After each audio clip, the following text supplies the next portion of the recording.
મહેસાણા જિલ્લામાં આવેલા બેચરાજી ગામે જ્યાં બહુચર માતાજીનું પ્રાચીન શક્તિપીઠ આવેલું છે અને આ જ મંદિરમાં સોનલ માસીને યાત્રિકો પૂરી શ્રદ્ધાથી દાન દક્ષિણા આપે છે અને એમના આશીર્વાદ મેળવી ધન્યતા અનુભવે છે। આજે એમના ઉમદા કાર્યની વાત કરવી છે। બેચરાજ વિસ્તારમાં વરસી રહેલા ધોધમાર વરસાદના કારણે નીચાણવાળા વિસ્તારમાં લોકોના ઘરોમાં પાણી ભરાઈ જતા ખૂબ જ મુશ્કેલીનો સામનો કરવો પડ્યો હતો। આ કપરી પરિસ્થિતિ સામે લોકો લાચાર હતા। બસ સોનલ માસીને આ વાત ધ્યાનમાં આવતા જ સેવા પરમો ધર્મના કાર્યકર્તા ડીકે સોલંકી અને પ્રદીપભાઈ અને એમના સ્વયંસેવકો સાથે મળીને બજારમાંથી પોતે જાતે જઈ કરિયાણું મંગાવીને એમના તરફથી જરૂરિયાત લોકોને જમણવાર કરાવ્યો હતો। સોનલ માસીના સેવાભાવી કાર્યની લોકોએ ખૂબ જ પ્રશંસા કરી હતી। અત્રે ઉલ્લેખનીય છે કે સોનલ માસી હંમેશા આવા સેવા કાર્યમાં ખૂબ સારો ફાળો આપી લોકોની મદદ કરે છે અને અગાઉ પણ એમની ગરીબ દીકરીઓના સમૂહ લગ્નમાં પણ ખૂબ સારી મદદ કરી હતી। એમનું એવું માનવું છે કે સમાજ અમને આપે છે અને જ્યારે જરૂર હોય ત્યારે આવા સેવા કાર્ય થકી અમે પણ સમાજનું ઋણ ચૂકવીએ છીએ। રિપોર્ટર મહાદેવ મનસ્વી।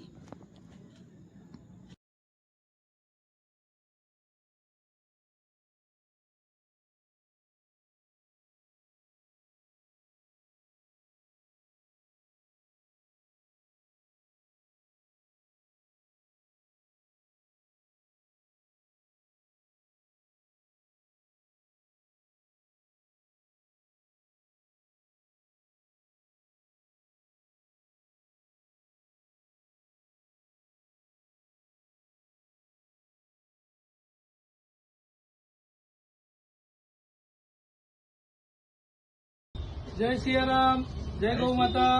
बेचराजीની અંદર આજે 3 દિવસથી સતત વરસાદ ચાલુ છે અને મા બહુચરના ઉપાસક અને મા બહુચરની દયાથી આજે અમારા સોનલ માસી આ પરિસ્થિતિ જોઈ અને સોનલ માસી આજે એમના તરફથી સેવા વસ્તીની અંદર જે પણ સેવા આપવાની થાય એ સોનલ માસી તરફથી છે। તો ખરેખર માતાજીને પણ અમે ચરણોમાં વંદન કરી છે કે સોનલ માસી હર હંમેશ ગુજરાતનો કોઈ ખૂણો એવો નહીં હોય કે સોનલ માસીનું ત્યાં ધર્મના કાર્યમાં દાન ના બોલતું હોય। કોઈ પણ આવું કાર્ય આવે તો સોનલ માસી અગ્રેસર હોય છે। તો ખરેખર માં બહુચર એમને હર પળ ખુશ રાખે। સોનલ માસી જય બહુચર અને આવા સેવાના કાર્યમાં અગ્રેસર રહો અને તમારા આશીર્વાદ અમારા ઉપર કાયમ રહે એ માં બહુચર ભગવતીને પ્રાર્થના। જય બહુચર।